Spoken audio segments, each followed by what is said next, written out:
my name is North, and I'm sort of a tinkerer and an artist.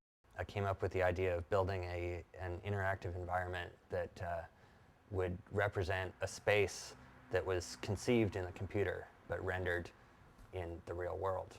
And that took the form of a maze. Mostly the way I work is, like I said, as a tinkerer, so I like to try to problem solve things for as long as they remain interesting to me. So I very rarely start out with a vision of what I want to create.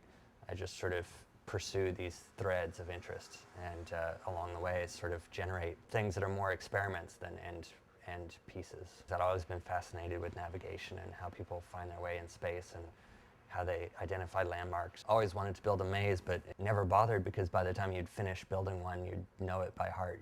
The idea came to me that within computer games, it's very common to have these infinitely divergent and complex environments made out of modular components. And then you navigate with a joystick or a keyboard through these spaces, and they're very convincing as virtual spaces, but they're still virtual. I have almost completed a program at CCA. I'm going to be graduating from the film department. So I set out to build this maze, and Barney and his co-professor Todd Blair tried to convince me that it was impractical because I wouldn't be able to finish this project within a semester.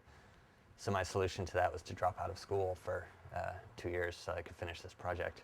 It turned out very successfully. I really learned a lot from it, which was my goal, to try to exercise this experiment of how people interact with a machine physically when they're no longer interacting through a keyboard or a joystick where they feel like they could just set it down and walk away. This particular environment was very sterile and bereft of details. It was white walls and all at 90 degrees, and they would change while you weren't present in a specific part of the space. So you would come around to discover a new configuration. So you'd have this sense that the space was doing things just beyond your field of awareness, and that you had to sort of puzzle through what was going on. The idea that the machine is watching you was very interesting to the participants, because very few people have interacted with a machine where it is responding to their whole physical body. It was supposed to run for a week, and I ended up having it running for 6 months.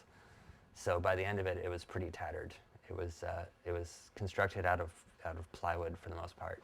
I would have to take appointments to view it, and so every day before and after the appointments, I would fix the things that are broken that day. And so by the end of the show, it was pretty much just bubble gum and toothpicks. I really liked the idea that I could instantly get things that were working, which I hadn't had that experience with any other programming environment or machines. And so the plug and play aspect of Max was really enticing. I really enjoyed sort of building this machine and building this very complex program at the same time together as one thing.